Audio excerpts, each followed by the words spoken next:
साथियों,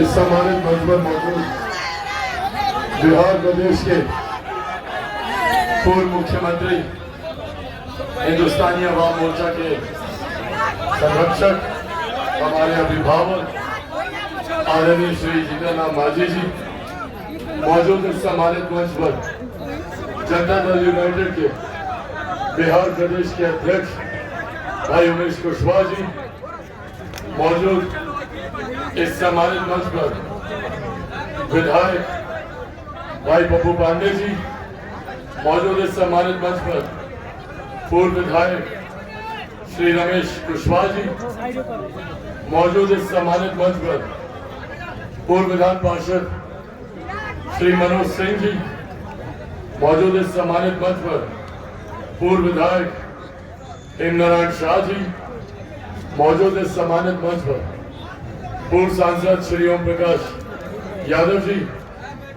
मौजूद इस सम्मानित मंच पर लोक जनशक्ति पार्टी रामविलास के हमारे जिला अध्यक्ष महादेव पासवान जी, मौजूद यहाँ पर भारतीय जनता पार्टी के हमारे जिला अध्यक्ष श्री संजय पांडे जी, मौजूद यहाँ पर जनता दल यूनाइटेड के हमारे जिला अध्यक्ष चंद्रकेतु सिंह जी, मौजूद इस सम्मानित मंच पर बिहार प्रदेश लोक जनशक्ति पार्टी रामविलास के हमारे महासचिव सौरभ पांडे जी, मौजूद यहाँ पर बिहार प्रदेश।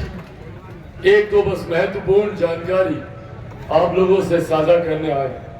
आप सब जानते हैं कि देश में 2 चरण का मतदान हो चुका है और इस 2 चरण के मतदान में एक बात स्पष्ट है, एक बात तय है कि 4 जून के बाद तीसरी बार देश के प्रधानमंत्री, हमारे मौजूदा प्रधानमंत्री आदरणीय नरेंद्र मोदी जी बनने जा रहे हैं। इसमें कहीं कोई संदेह नहीं है, इसमें कहीं किसी तरीके की शंका नहीं।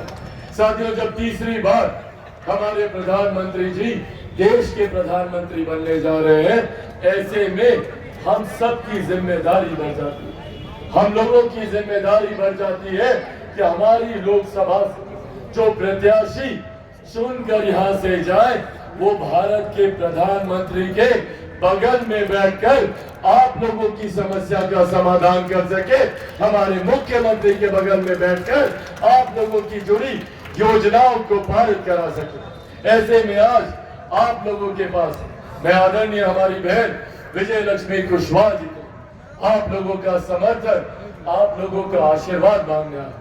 और ये आशीर्वाद सिर्फ हमारी बहन विजय लक्ष्मी जी के लिए नहीं होगा, यह आशीर्वाद आप लोग हमारे प्रधानमंत्री आदरणीय नरेंद्र मोदी जी के लिए होगा, हमारे मुख्यमंत्री आदरणीय नीतीश कुमार जी के लिए होगा, आदरणीय जितेंद्र नाथ मांझी जी के लिए होगा, आदरणीय उपेंद्र कुशवाहा जी के लिए होगा और चिराग पासवान के लिए भी होगा। यह आग्रह करने आज आप लोगों के बीच। साथियों, हमारे प्रधानमंत्री का देश का तीसरी बार प्रधानमंत्री बनना अनिवार्य है।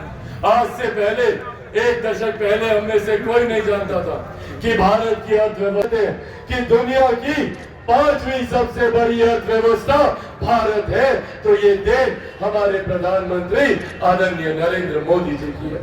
लोग कहते हैं कि अर्थव्यवस्था अर्थशास्त्रियों से जुड़ा हुआ विषय, पर जब एक देश की अर्थव्यवस्था मजबूत होती है तो उस देश के हर राज्य का राजस्व बढ़ता है, उस क्षेत्र का आर्थिक विकास होता है, हर गरीब व्यक्ति के हाथ में ज्यादा कमाई आती है, प्रति व्यक्ति आय में इजाफा होने लगता है। और इसी का परिणाम है कि पिछले 10 सालों में 25 करोड़ से ज्यादा लोग गरीबी रेखा से बाहर निकलकर मुख्य धारा के साथ जुड़ने का काम हमारे प्रधानमंत्री जी ने लक्ष्य रखा है 2047 तक भारत को एक विकसित देश बनाने का।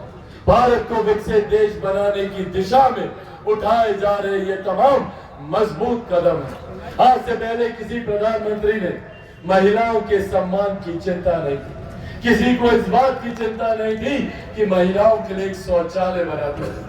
बहुत छोटी पर उतनी ही बुनियादी एक जरूरत जो हर गांव में रह रहे परिवार के लिए जरूरी था। प्रधानमंत्री जी ने न सिर्फ शौचालय बनाने का काम किया बल्कि उज्ज्वला योजना देकर हर महिला के स्वास्थ्य की चिंता, जो चूल्हे चौके से, जो धुएं से जो शरीर पे नुकसान होता था, उन्होंने उज्ज्वला योजना देने का काम किया। आज हर गरीब परिवार को आयुष्मान योजना के तहत 5-5 लाख रुपए का आप लोगों को मुफ्त इलाज मिल रहा है। ये सोच हमारे प्रधानमंत्री की है कि कोई गरीब व्यक्ति आर्थिक अभाव में इलाज से वंचित न रह जाए। आयुष्मान योजना लाकर 5 लाख रुपए तक का मुफ्त इलाज देने का काम हमारे प्रधानमंत्री जी ने किया। जहां हमारे प्रधानमंत्री ने एक तरफ सरहद से हमारी सीमाओं को सुरक्षित रखा, तो अंतरिक्ष के माध्यम से कैसे हम लोग विकास की राह पर आगे बढ़े, इस बात की चिंता भी हमारे प्रधानमंत्री जी ने। हमारे प्रधानमंत्री ने तमाम विवादित मसलों को हल करने का काम किया। जहां एक तरफ इतने सालों से 500 साल से, जैसे आप लोग आज टेंट में विराजमान है, ऐसे ही प्रभु श्री राम टेंट में पिछले 500 साल से थे। अयोध्या में भव्य राम मंदिर का निर्माण कर पहली बार हमारे प्रधानमंत्री जी ने रामलला को एक भव्य मंदिर में विराजमान करने का काम किया। महिलाओं की चिंता कर आदि आबादी को भारत की संसद में उचित प्रतिनिधित्व देने का काम किया। नारी शक्ति अधिनियम को लागू करा। ये वो कार्य है जो प्रधानमंत्री जी के द्वारा भारत को विकसित देश बनाने की दिशा में उठाए गए कदम। पर साथियों, वही दूसरी तरफ विपक्ष के भी लोग हैं जो नहीं चाहते कि कोई गरीब कल्याण की योजना भारत में रहे। आज जब हम लोग को गर्व होता है कि देश की ही नहीं, दुनिया की सबसे बड़ी गरीब कल्याण की योजना भारत देश में चलाई जा रही है, इसका श्रेय मैं मेरे नेता, मेरे पिता आदरणीय रामविलास पासवान जी को भी दूंगा। आज उन्हीं की देन है कि देश में प्रधानमंत्री गरीब जन कल्याण अन्न योजना के तहत 81 करोड़ लोगों को मुफ्त में राशन दिया जा रहा है। ये सोच हमारे प्रधानमंत्री आदरणीय नरेंद्र मोदी जी। जहां एक तरफ गरीबों के कल्याण के लिए एक के बाद हमारी केंद्र सरकार, हमारी बिहार की सरकार योजनाएं ला रही है, प्रधानमंत्री आवास योजना हो, मुख्यमंत्री आवास योजना हो, तो वहीं दूसरी तरफ ये विपक्षी दलों का गठबंधन है जो नहीं चाहते कि ऐसी योजना धरातल पर उतरे। ये वही लोग हैं जिन्होंने नौकरी के बदले जमीन लेने का काम किया। ये वही लोग हैं जो 55 साल तक केंद्र में सत्ता में रहे, कांग्रेस जैसी सरकारें, पर उन्होंने कभी गरीबों की भलाई की चिंता नहीं की। राजद जैसे दल, उनके सहयोगी जो बिहार में 15-15 साल तक यहाँ सत्ता में वो लोग रहे, पर उन्होंने कभी गरीबों की चिंता नहीं की। और आज एक सुनियोजित तरीके से आप लोगों की जमीन, आप लोगों की जायदाद हड़पने का इंतजाम किया जा रहा है। आप सब लोगों ने सुना होगा एक इनहेरिटेंस टैक्स ये लोग लेकर आ रहे हैं, विरासत पे टैक्स। कांग्रेस राजद की सत्ता लाने की सोच रखती है। क्या है ये विरासत पे टैक्स? जितनी आप लोग की जमीन है, जो भी आप लोग की संपत्ति है, जितना भी महिलाओं का जेवर गहना है, इसका 55% हिस्सा लूटने की सुनियोजित तैयारी कांग्रेस और राजद के लोगों के द्वारा की जा रही है। ये लोग चाहते हैं कि देश में विरासत पर टैक्स लाया जाए, ताकि अभी तक जो नौकरी के बदले जमीन लेते थे, अब उसको सुनियोजित तरीके से अपने सरकारी खजाने में ये लोग भरने का काम करते हैं। साथियों, इस सोच से हम लोगों को सावधान रहने की जरूरत है। जहां एक तरफ गरीब कल्याण की योजनाएं चल रही है, ये लोग चाहते हैं कि आने वाले दिनों में जिनको भी 5 किलो राशन मिल रहा है वो नहीं मिले। किन किन को यहाँ पे 5 किलो राशन मिलता है, हाथ उठाकर एक बार बताइए। ये जो सोच है प्रधानमंत्री कि हर गरीब परिवार को 2 वक्त की रोटी की चिंता न करनी पड़े, ये लोग उसको हड़पना चाहते हैं। महिलाओं से उनको मिली हुई गैस ये लोग छीनना चाहते हैं।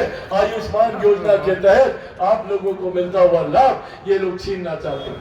और इस चीज को किस तरीके से ये लोग चोला पहनाते हैं, भ्रम फैलाया जाता है कि भैया संविधान समाप्त कर दिया जाएगा। भ्रम फैलाया जाता है आरक्षण समाप्त कर दिया जाएगा, भ्रम फैलाया जाता है कि लोकतंत्र की हत्या कर दी जाएगी। ये कांग्रेस के लोग लोकतंत्र की चिंता करेंगे जिन्होंने सन 75 में आपातकाल लगाकर सही मायनों में लोकतंत्र की हत्या करने का काम किया। आज ये लोग लोकतंत्र के संरक्षक बने हुए। इसीलिए साथियों आज ये विश्वास दिलाने आप लोग को आए और मैं आप लोग के सामने मेरे नेता, मेरे पिता आदरणीय रामविलास पासवान जी के संघर्षों की कसम खाकर आप लोगों के सामने वादा करता हूं कि जब तक चिराग पासवान जिंदा है, ना आरक्षण पर कोई खतरा है, ना संविधान पर कोई खतरा है, ना लोकतंत्र पर कोई खतरा। हमारे प्रधानमंत्री जी जात पात धर्म मजहब से उठकर 140 करोड़ देशवासियों को मुख्य धारा के साथ जोड़ने की सोच रखते हैं।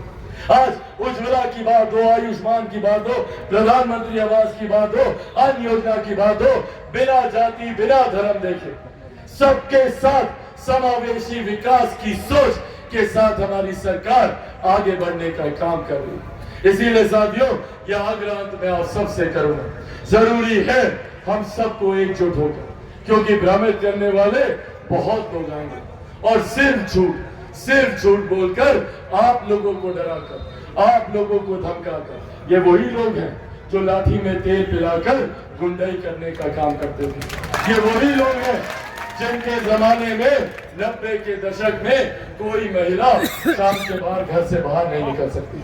आज उसी जंगल राज की आहट सुनाई देती है। आज उसी तरीके से खुलेआम महिलाओं को बेइज्जत किया जाता है, गाली दी जाती है। ऐसे में हम लोगों को ये फैसला करने की जरूरत है कि ऐसे लाठी में तेल पिलाने वाले लोगों के साथ आगे चलना है या एक ऐसे प्रधानमंत्री के साथ आगे बढ़ना है जो हाथ पकड़कर गरीबों को मुख्य धारा के साथ जोड़ने की सोच रखते हैं। इसीलिए साथियों अंत में यह आग्रह आप लोगों से करेंगे आप लोगों से यह आग्रह करें, आगामी 25 तारीख को मतदान, उससे पहले हम दोबारा यहाँ पर आए, पर आगामी 25 तारीख को एक एक व्यक्ति, और ये जिम्मेदारी खास तौर पर मेरे तमाम युवा साथियों की है, सब लोग जाइएगा ना, अकेले नहीं जाना।